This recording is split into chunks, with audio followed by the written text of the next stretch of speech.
Handgun hunting is here to stay, and our spokesman, Hal Swiggett, has helped make it what it is today. For over 40 years, Hal has taken game of every size with handguns of every caliber. He was awarded the prestigious Handgunner of the Year bronze in 1982.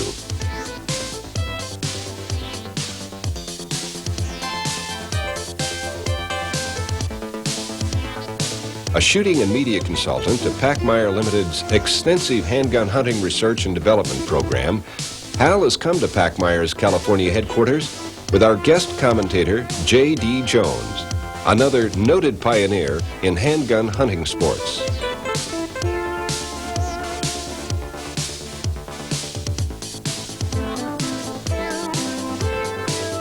Our supporting cast will include handgun engineer Carl Cupp and outdoor authorities Jim Woods.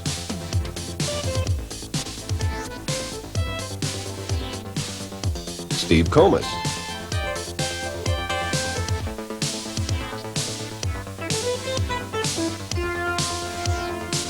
And Todd Smith.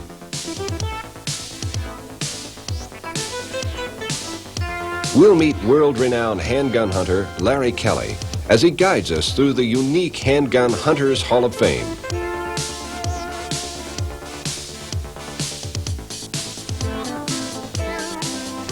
And Hal will guide us through the history of hunting handgun design development.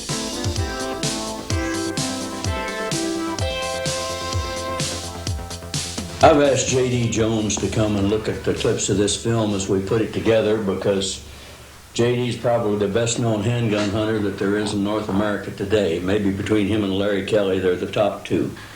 J.D. won the Outstanding American Handgunner Award in 1983. He's a firearms designer. He's a custom barrel maker. He's a cartridge designer.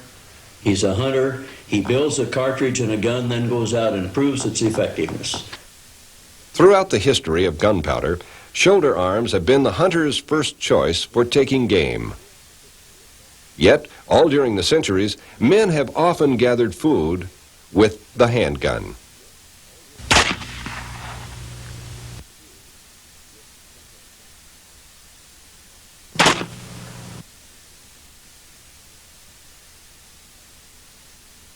As technology progressed to powerful repeating pistols, especially on the American frontier, it became possible to take big game at close range. Definitely a sporting proposition. Guns like this were used in hunting. It is documented that in 1832, buffalo were shot with black powder guns. It's a peculiar sighting system on these things. A little tiny notch in the hammer is all there was to see. Hal takes us through a century of hunting handguns and sighting systems.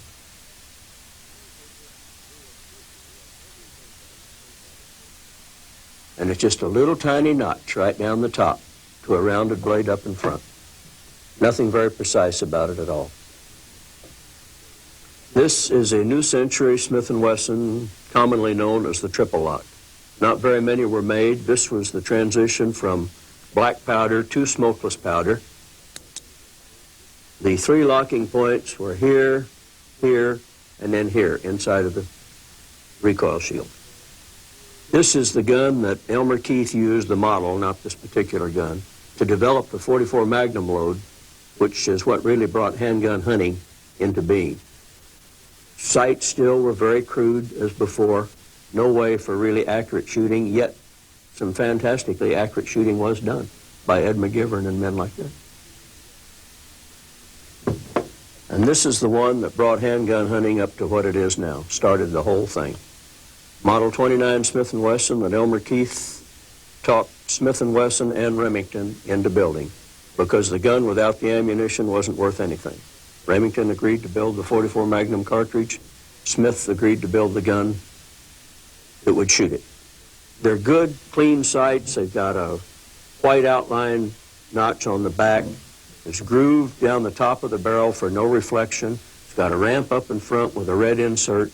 These were made to shoot accurately, our first real hunting handgun.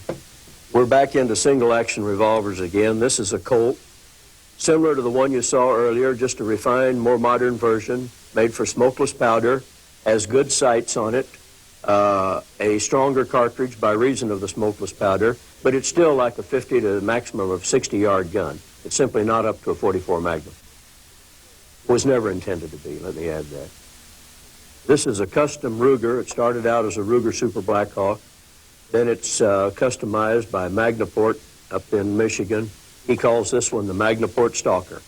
It comes rigged just this way. The action has been tuned inside. It's got a 2-power Leopold scope on it with a T-Sob mount. It's Magnaported. Up until recently, was the most powerful hunting handgun that was available to us. And the reason I said recently on that last one was because this 454 Casull is now available. This is probably the this is the finest single-action revolver that's ever been made. It's the finest fitted, it's the finest put together, it's the most powerful revolver cartridge that there is available to us today.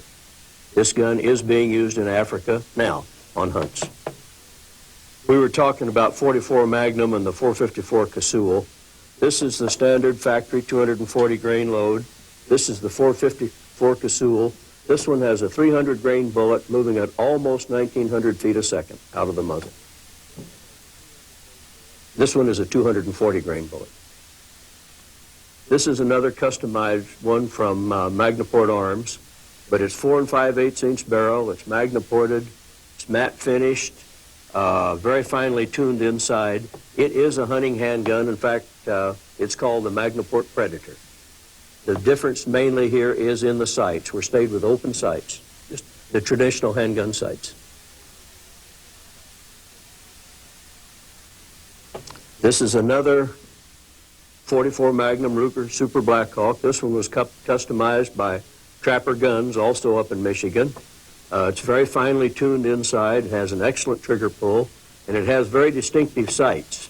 These were put on at my request. It's a very shallow notch in the back and a bead in front, a sight that was commonly called the express rifle sight for African hunting many years ago. This is Colt's newest 357 Magnum. It's called the King Cobra. It's all stainless steel. It's got real good sights on it. It's matted on top. It's got a red insert. It's made to hunt with, and you can do anything you can do with a 357 Magnum. I don't really consider a 357 Magnum a hunting cartridge, but for a whitetail hunter, particularly if your deer aren't too big, 50, 60 yards, so you should be able to handle any deer with it. This particular model is the Red Hawk. It's made in 41 and 44 Magnum. This particular one is 41 Magnum, and you can get it in either blue or stainless steel. And it is a fine hunting handgun, no doubt about it. Has excellent sights on it. Maybe not the best trigger pull in the world, but still it's a real good hunting handgun.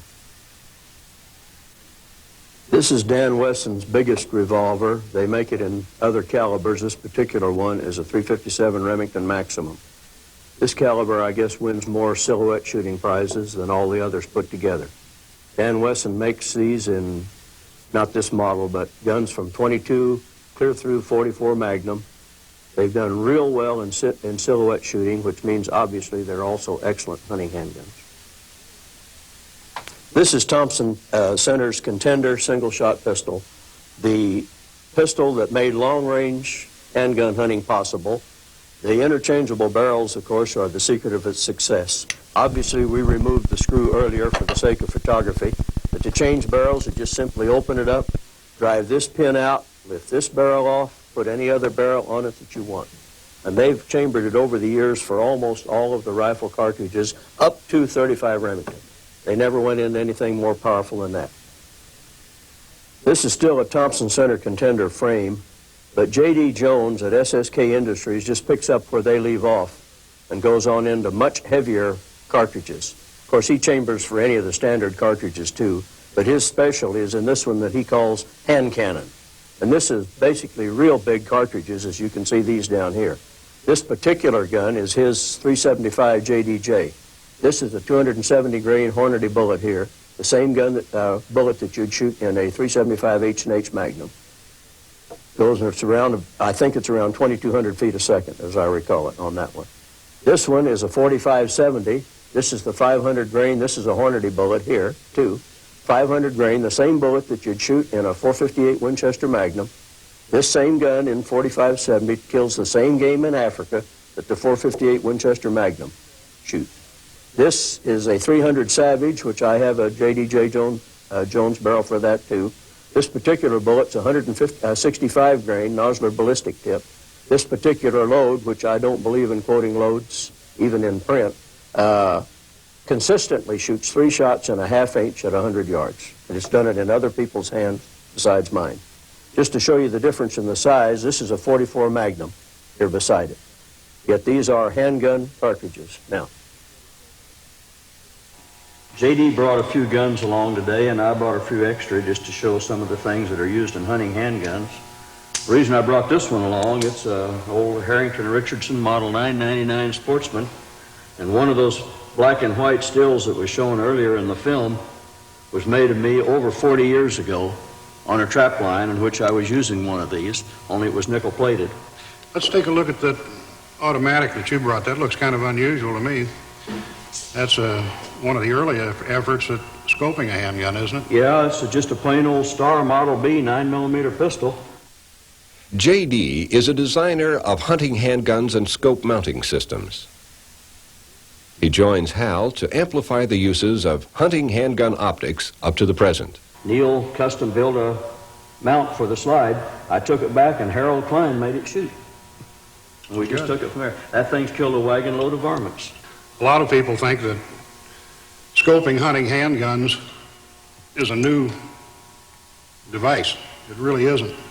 Roy Jenks of Smith & Wesson told me that he has some photographs of scoped handguns that were taken prior to the turn of the century.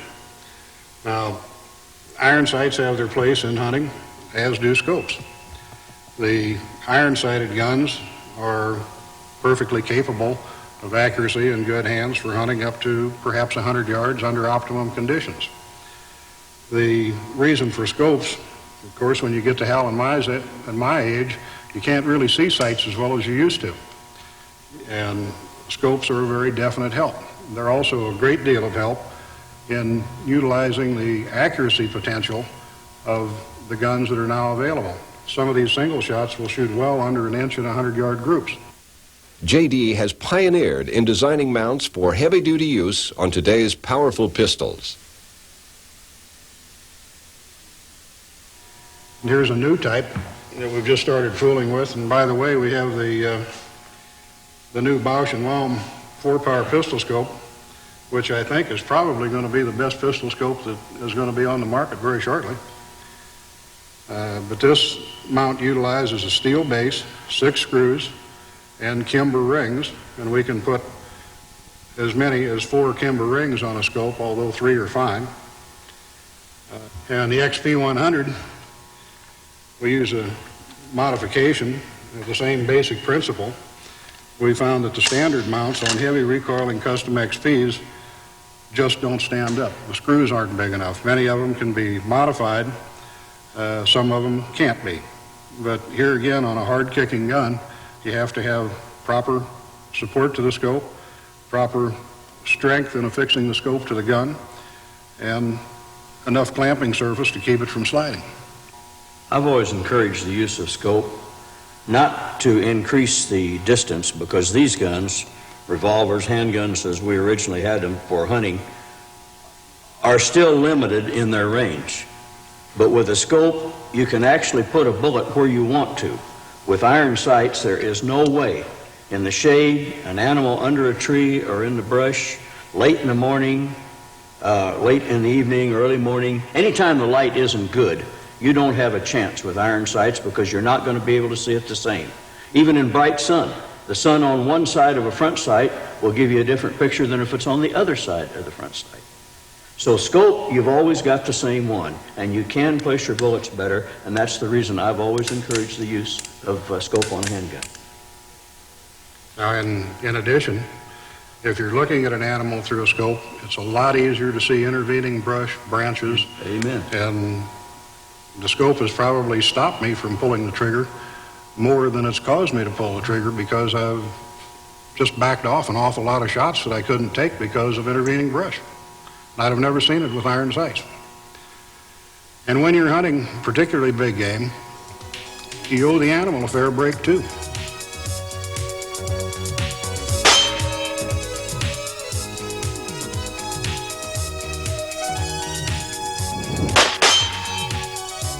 A new approach to hunting handgun design, the Pachmyer Dominator is a top-end conversion kit which mounts on Colt 1911 pattern frames.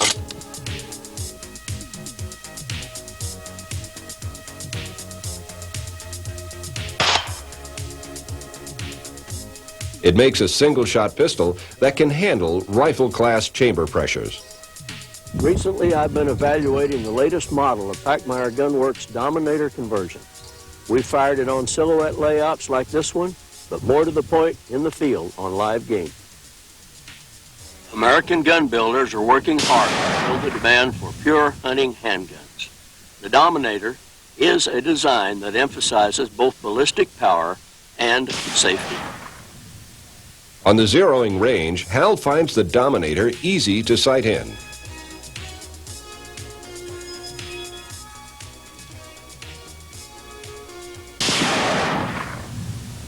This much power is of little use without accuracy to match.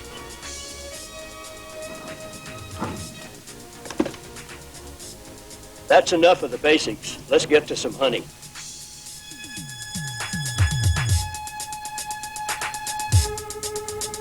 Our first hunting evaluations will be done at the Rancho San Lucas, a fee hunting preserve in the rolling hills of Central California. It's an excellent habitat for Sunbelt exotics like these African and Indian Plains sheep. Good trophies abound. Mike, we realize that you're a fairly new operation. Can you give us an idea of where we are geographically in terms of major points? We're, what, 30 some odd miles? How to get here from the major... The ranch is located in Monterey County, Salinas Valley, just west of Highway 101, about 38 miles north of Paso Robles, about 15 miles south of King City. We have had several groups that have flown in their own airplanes, and that's very workable. They come into King City, which is 15 minutes away. There's a little small airport there. That's great. Yeah, Mike, as I understand, the ranch has been in your family for quite a while. Could you give us a little history on how long your family's had it, how big it was, and things like that? It's a Spanish, or actually a Mexican land grant. They call them Spanish land grants, but most of them are Mexican land grants, the Rancho San Lucas grant. So was your great-grandfather then that originally established the original land grant here in the valley? Right, Todd. My great-grandfather, an immigrant from Italy, came to Monterey County in 1842. He died in 1892, and in that period of time he had acquired 42,000 acres in Monterey County. Not bad for an Italian immigrant. Not bad for anybody. You're right. Do you have a preferred caliber that you like to have your hunters use? Well, as long as the caliber is of adequate size to get the job done, no. It's up to the hunter. We prefer that they use scoped rifles or pistols, but anything 7mm, 30-06 on up.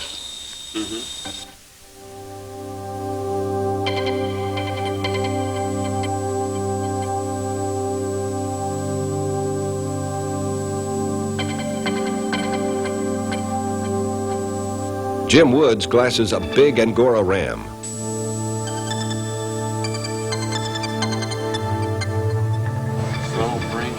Jody? Yeah.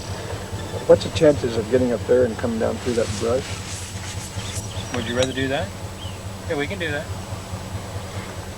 Yeah, if we're going to take this one and nobody else wants it, we go in. Up in the shade. Try to hide right there. What you don't want. Heck no, okay. Whatever you want to do. If you want to wait, you wait, or if you want to go do it. You know, it's whatever you guys want to do. Help yourself. I think I'll try to make this talk now. Okay. We'll see you tomorrow. A long stalk, but worth every step.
He's a biggie.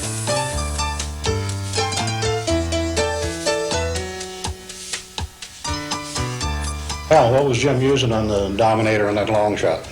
He used a factory 708, made a fabulous stalk getting to the thing too. We finally lost sight of him in the brush, but we saw the animal when he hit it. But we actually lost sight of him. He made a long stalk to get to it. What kind of animal was he using? Factory Remington 708. Looks like it did a fine job. Did a beautiful job.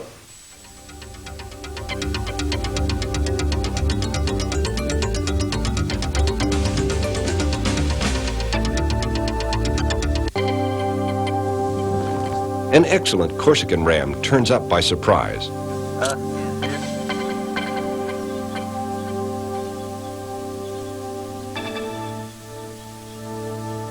Al elects to take a hasty, long-range position with his 7mm 08 Dominator. Oh, just walked right up to the other one. You got him. Woo! You got him. Oh, yeah. Yeah, he No. going nowhere. No, Well done. Good shot, Hal. How's it going, Hal? There you go, Hal. That's a good shot. Hey, good shot. Well done. Yeah, he's all four up and Nice spinning. shot. He's all ready to gut. He's flat on his back, all ready to gut. You couldn't pose him any better than that, could you?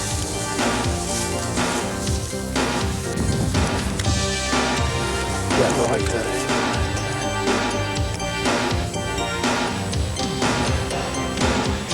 Now the magazine cover.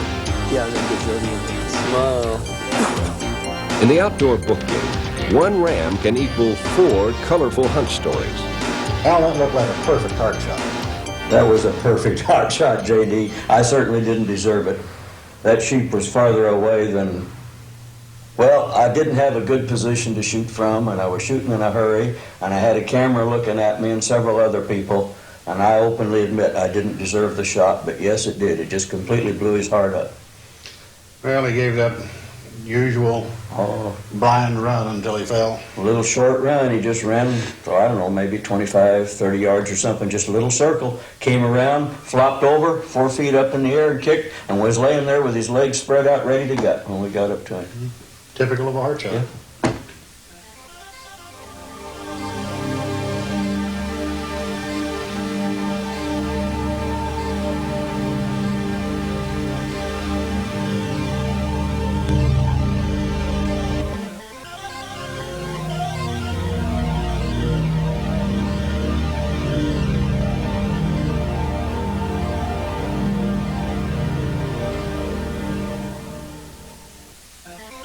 Not all hunts go fast or smooth.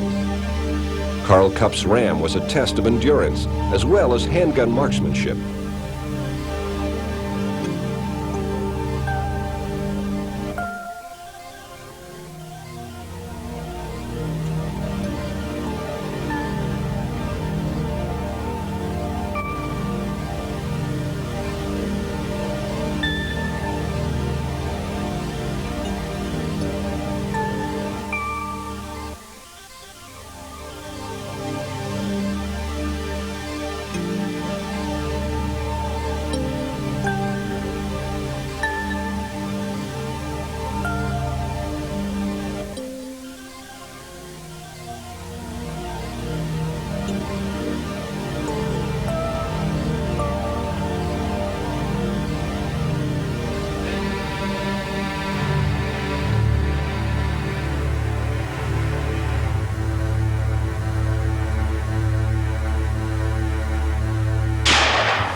You go up over?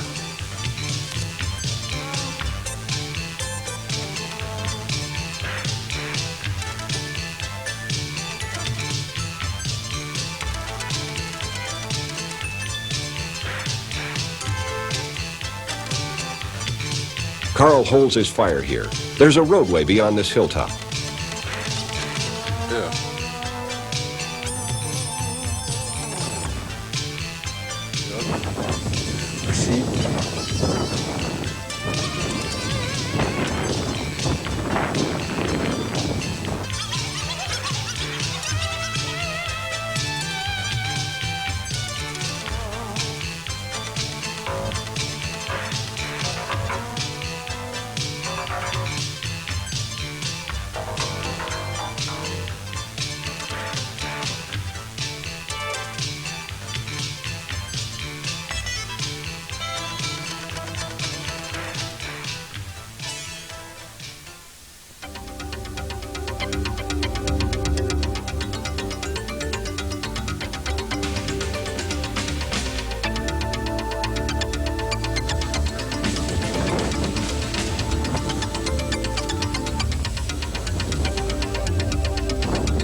It's about time, damn it. Third inning. You pulled it out. Okay, now look at the video camera. This is for me, not you. Look at the video camera. Yeah, there you go, right now. Look happy about it. There you go. Now it's Miller time. Okay. So this is Carl's modified 180 grain Hornady. Yeah, that's their silhouette bullet that Carl drilled the nose out on and made a hollow point out of it. I think he took 6 grains out of it. It weighs 174 grains now. Well, it looked like it worked quite well on that ram.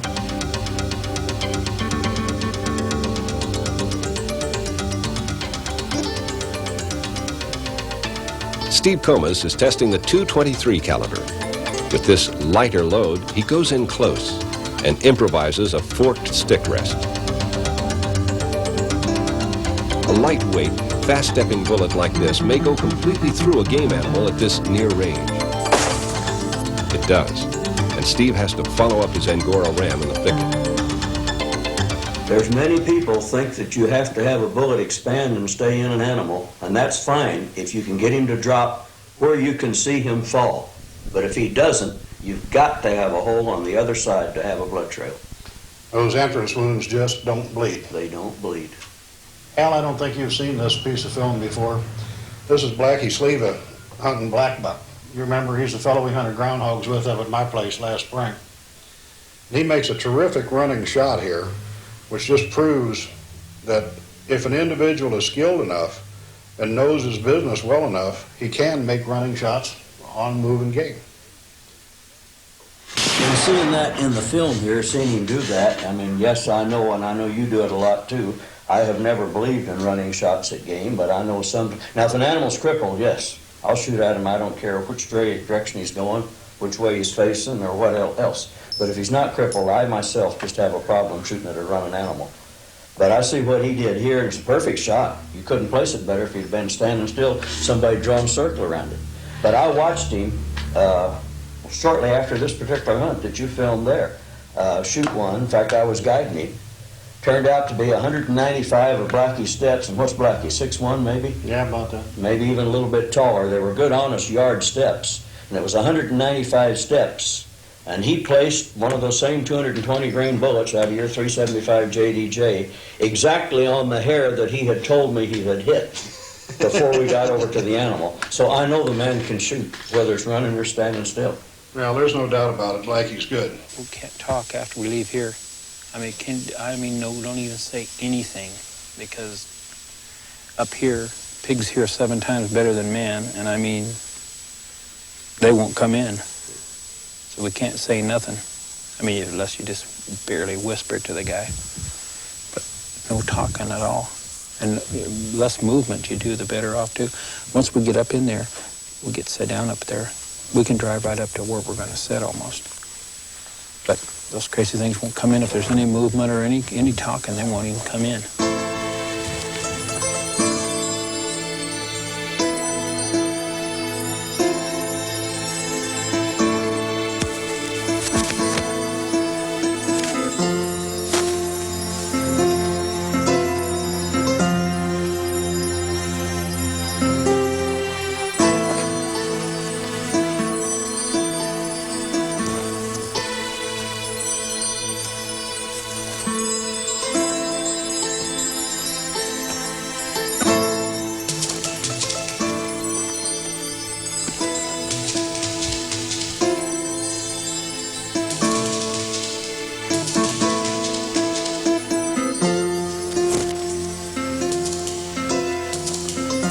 Our guide carries a backup rifle here.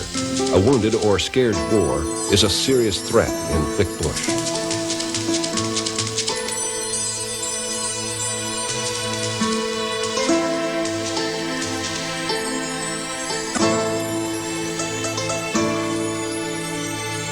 He is also an elusive target.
See him? See him?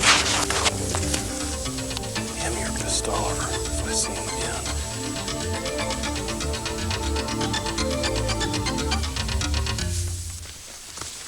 Here, you go up this side. I'll go around through the back side there.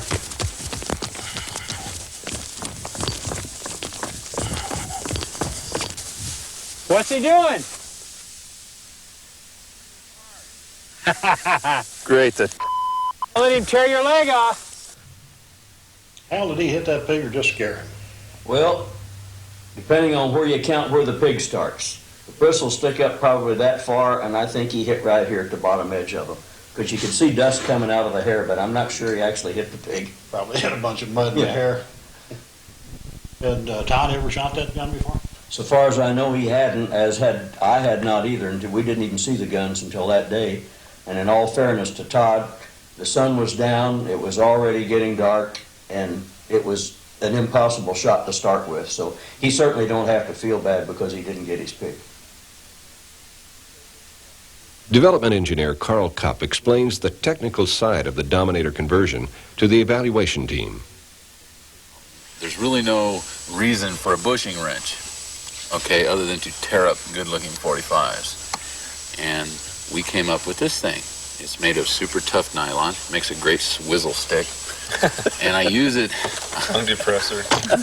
I use it on just about everything. For depressing, I can take a 45 completely apart with this thing. I was just going to say, have you yet used it for what you designed it for? Oh yeah, all the time. All the time. But anyway, let's get back to fitting this thing. I'll pull the floor plate out here. Floor plates are just a short piece. This one's fitted with a sling swivel. This is the floor plate of the Dominator. what it does is you stick it in there. That gives your draw bolt something to attach to. Now this is the attachment nut. The way this works is this has a round hole here. And when you come from the bottom with the draw bolt and draw it tight, it spreads these two ears out. And while you got the primary and secondary touching on still, you also wedge it into the mag well a little bit. Sure. That helps to hold it tight this way. Okay? Lateral. These things almost become a part of the gun. They're held up so tight. But to fit, you want to put your Dominator together like this, stick it down into the frame. I come in here and I lock it down. Give this thing some good turns. Tighter. That wedges everything in there and it's solid. Okay? Then to fit the secondary, pull the slide to the rear. And that's why we have this long Allen key. You come down in here and you can turn and tighten up that nut to make engagement. Now it's very important that when you are tightening this up that you just turn it until it touches. Because if you start making with the torque on that screw, it may be possible, if you haven't got this tight, to back off your primary surface. Okay? And you don't want to do that. We make it pretty clear in the instructions. Turn it until it touches. These screws have a Loctite applied to them. It'll hold them in place so that you don't have to worry about backing out or anything. Well, that was the part I didn't do on that 308 that I put together. You know, I've tried I it. missed that part. I didn't do it. I tried in tests without doing it. And really, this, if it's tightened down real well, will hold it. But this is an extra added attraction here to make doubly sure. And I think it might do something to help if there was any movement this way. On inserting the forend, it's just a matter of putting it in there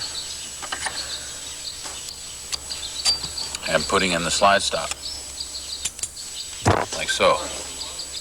Sometimes, some people have told me they've had trouble getting the slide stop in when these all the way down. You can come back and back this out a half a turn if you want to lift it off a little bit to get the forend in, because once these are set, then you just go back to this and retighten again.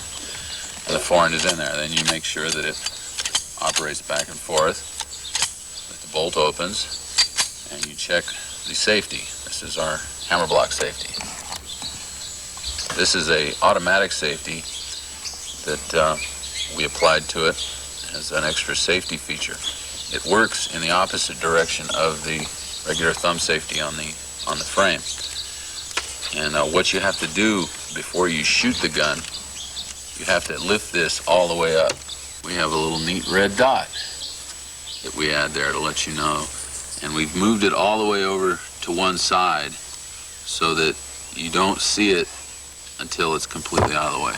And then anytime the bolt is lifted, you watch the lever there, it automatically sets the safety on every time. So there has to be a conscious effort to move it off. It's a real safe gun in that way. And then, of course, the other safeties on your 45 or 9mm or whatever your 1911 type is still function. These work fine on Commanders, Gold Cups, copies, and everything else. They fit. We got as many frames as we could, stuck them on all of them to make sure they all fit. We don't recommend that you put them on aluminum frames for obvious reasons. The recoil is quite substantial compared to what was on there before, and we don't want to get any damage to them that way. Yeah, this is like any bolt gun. The bolt and receiver and barrel are a group. Okay, that's where the accuracy is. That's where the strength is, and that everything is fit to one another. There's no interchanging other than to put a whole new unit on it, and which it's really quite fast. When we're out here, we could switch all these around to different frames if we wished. Okay, unloading this, the slot is off to the left side, so when you're loading, you come into the left side with it. The way you load it with your left hand here is you drop it right into the rim, right into the slot there, so it's held there. Then run her home. On an extraction, then you have to, of course, push up like this and fire it, unlock, pull it out, and then you can just push it out, or take it out, or dump it out. It comes out pretty easy. Our safety, a little hammer block, is a simple stamping that rides around the rear gas shield of the bolt. The bolt is larger in the rear as part of the gas protection for it. You can also see gas protection. We have ports with grooves to help gas to escape. Gas protection on this thing is really pretty good. That's really all there is to the Dominator.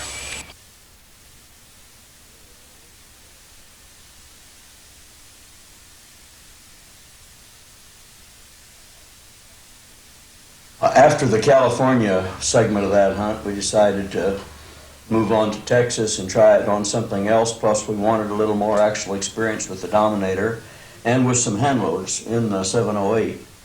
So I took the gun home with me, and I had Kleinginther put a muzzle brake on it, and then I loaded up some Nosler 140 grain ballistic tips.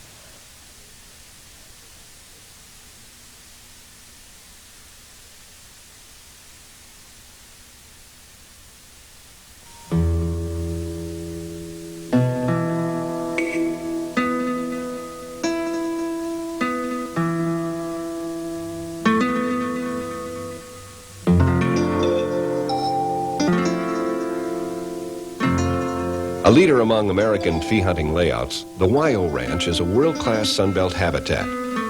We interview one of its operators.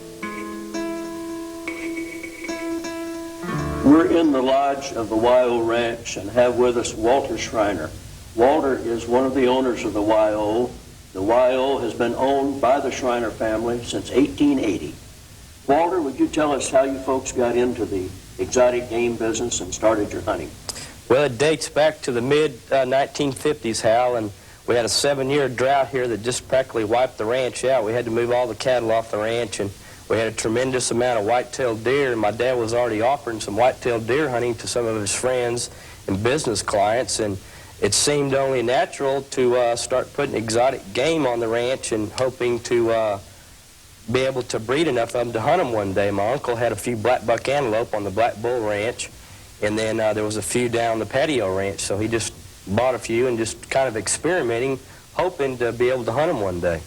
So you started with black buck, but how many types of exotics or species do you have now? We have about 35 different species that we hunt, that we propagate on the ranch. We have about 15 species that we're actually hunting. And these are from basically all over the world? From 4 continents. 4 continents. We propagate and breed probably more species than anybody, and we actually hunt less species than we actually raise. We're here on the ranch now testing the Pachmyer Dominator pistol, but haven't other companies been involved with testing guns and trying out new products over the years? Oh, absolutely. We've hosted seminars for Remington, Winchester, Marlin, and Ruger firearms out here in the years past. What about, isn't there an organization or association of exotic game ranchers? Yes, sir. There's the Exotic Wildlife Association that my dad started in about 1968. It's based in Kerrville. The headquarters in Kerrville. We have about 450 members. Would you encourage handgun hunting on the wild? Absolutely, golly. It's it's a good sport, and like yourself, you've killed many trophies out here with a handgun. And so then we went on to the Wyo Ranch, and Harvey Goff, the biologist there, decided that maybe a fallow was the best thing that we could work on, so we went out and we found a brown fallow. Hal and Harvey use optics instead of boot leather. I'd like to get in 100 yards or so if we could.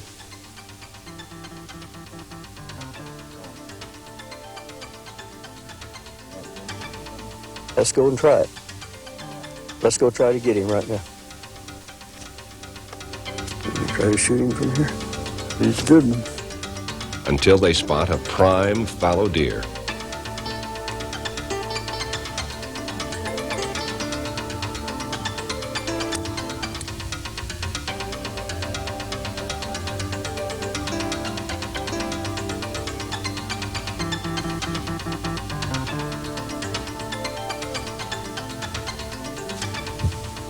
That's too many animals.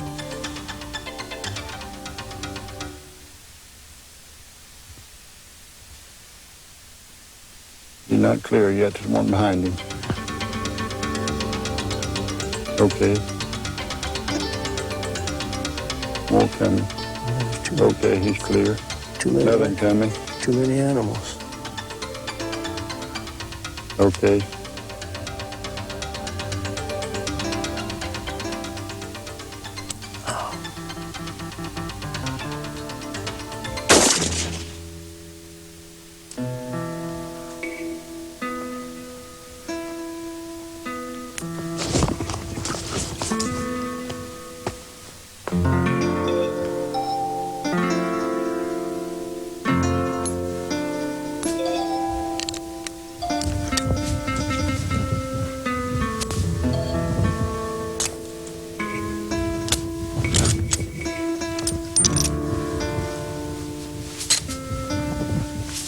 He went down in a hurry, didn't he? Down in a hurry. Oh, he sure looked like a good one, too. He went down in a hurry. He hadn't broke a lot of points off. A lucky shot, probably. I hope not, but the animal dropped so fast that the cameraman lost it, but it is in the background of the picture. That was not intentional to drop it that fast, but I'm always thankful that they dropped.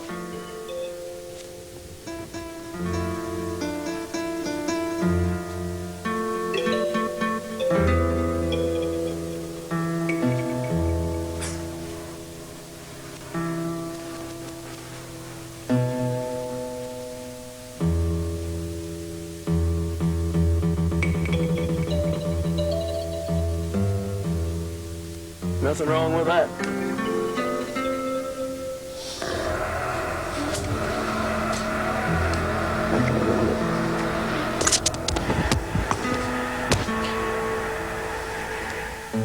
See where the bullet went right there. Went through. Hal, when you guide me, you never show me anything as good as that fallow. That's why I can get them myself. Hey, JD, this is a bullet similar to the one that I used on the fallow. This particular one is not 140 grain for somebody that's looking at it because it has a red tip. But it was this same style of bullet, and at the lower velocity that we reach with the pistol barrel, it's just a beautifully performing bullet. The reason the fallow went down so fast was I simply didn't hit where I intended to hit. I shot a few inches too high and just cut the bottom of his spine, and it just dropped the deer in his tracks, literally. It was a little over 100 yards, and I get that from the camera crew, which counted the steps as we walked up to it. They kept the camera running all the time that we were getting up to it.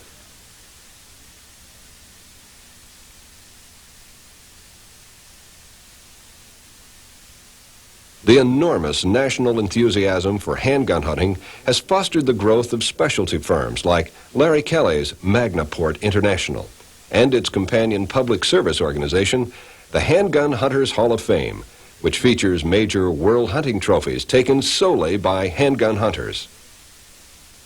We talked with Larry about the beginnings of Magnaport. Well, Hal, I'm sure glad you could take the time to come up and visit with us. Well, I'm glad I did, Larry. I'm sorry it took so long. After all, you've been in this new building, I guess, nearly 3 years. Yeah, and 3 heaven years knows how many years I knew about you before that. Yeah. Finally getting here. Well, I'm glad you did, so you can see the Hall of Fame and all the trophies and And now I know where Mount Clemens is. It's right out of Detroit. Yeah, it's about 20 miles northeast of Detroit. Hey, Larry, I understand that these trophies here in your office all taken with a handgun. Yeah, and our Hall of Fame. We got a lot more at home to show you. Well, how'd you come to get started? You got a gun over here. Is that supposed to be the first one that was magna-ported? Yeah, that gun over there is the first gun that was ported a long time ago. It's an old flat top. It's a 6.5-inch 44. And I killed a lot of whitetails with this years ago. Got it at Kmart's. Charged it. It was $87.50, I think. It's a long time ago. Well, now that we know that this is the first one, Larry, how did you come to get into these things? Well, years ago, I used to do a lot of work. I worked for Ultrasonic Machining in Warren, Michigan, and I did a lot of work on the Apollo space project. I cut fuel and guidance control valves by using EDM. In other words, I cut metering ports in these servo valves, guidance control valves, and the oil flowing through the metering ports is what made the valve function. So my thought was, if you cut a metering port into a barrel of a firearm, would it actually meter the gas? And that's when I started. And then I started thinking, well, maybe I'll get this Magnaport on a... Magnaport really didn't even have a name then. And get it on the road and try and market it. Guns and Ammo got a hold of it in 1972. They put it on the cover. And it was an instant business.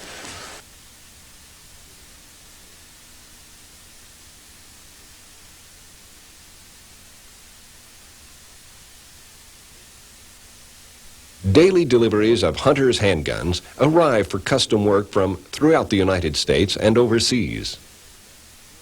Okay, now, after the guns are written up, Hal, the girls bring them out in the shop. The guns for porting will go over by the EDM machines for the EDM operators. The guns that will have gunsmithing involved before the porting is taken over in the gunsmithing area here. Like there's Jerry's working on a stalker right now. That's the Smith & Wesson stalker. Putting the scope on it. It's be all set. We have those right in inventory. We just stick them on a shelf, and as we get the orders, they're shipped out. It's amazing what just a bunch of little holes can do. Yeah, especially when they're done the right way. That's the secret. That's the key, right yeah, way. that's right. The right way.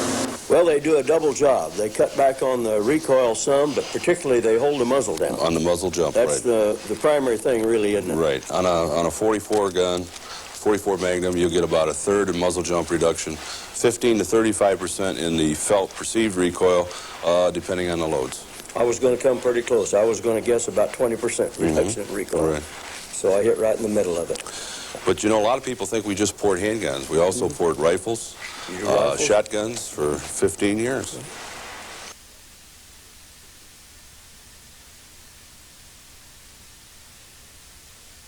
The Handgun Hunters Hall of Fame is a non-profit organization begun by Larry to showcase the real sporting potential of hunting handguns.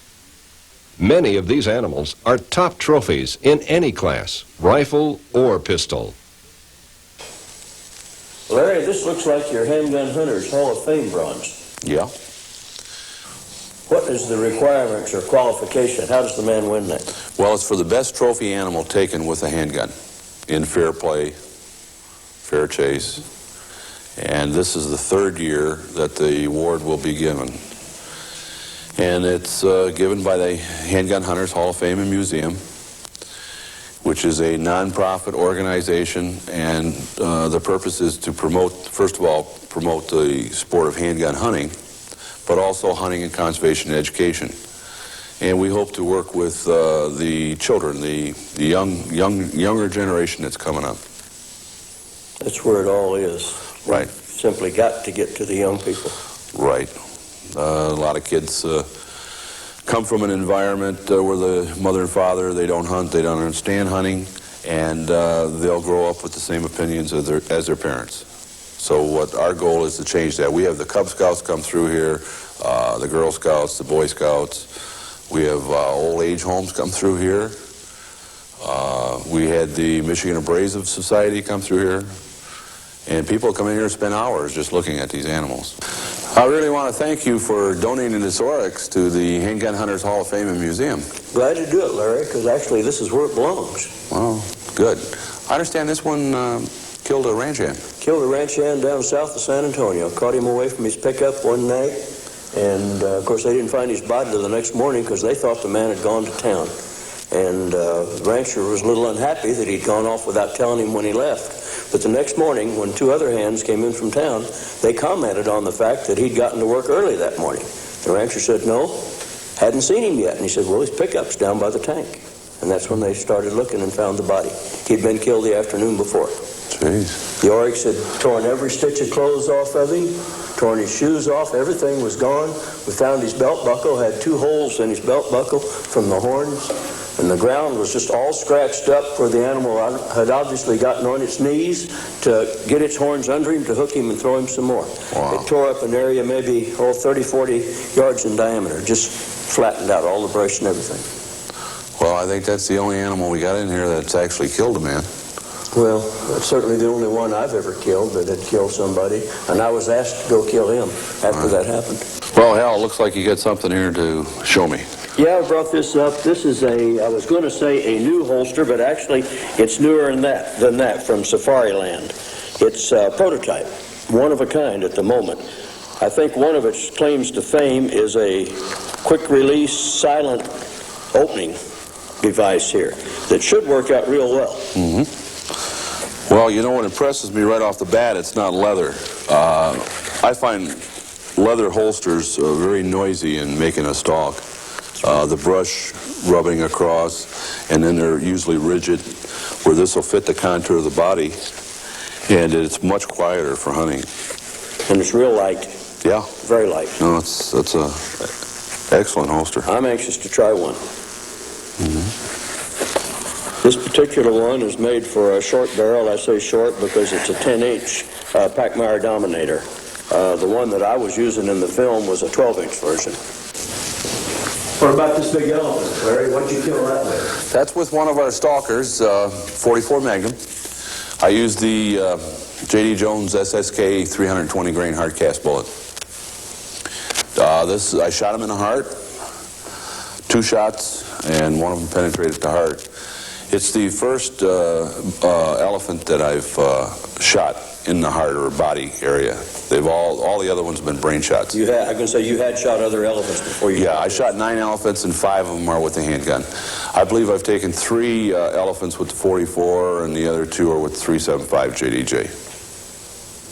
So there's no shadow of doubt, and can be after seeing this in anybody's mind that a handgun will kill an elephant. No, as a matter of fact, last year in Zimbabwe, I know of 12 elephants that were taken with handguns by other people. For so many years, people thought we couldn't even take a handgun hunting, and now you yourself have really the one that's proved that handguns can kill anything that walks on the face of this earth. Most outfitters, right away they think you're going to hunt with a handgun. They're thinking about a .38 snub. They don't understand what you can do with a handgun. But that has since changed. This profession owes a lot to you, Larry, for what you've done to open up these things for us, because until you came along and went and actually did it, people didn't believe it could be done. Well, it's a fast-growing sport now. Our thanks to Pachmyer. Our thanks to you, J.D., for coming to be part of this. Our thanks to you folks who are looking at this tape. And God bless you, and I hope you all have a great hunt this coming season.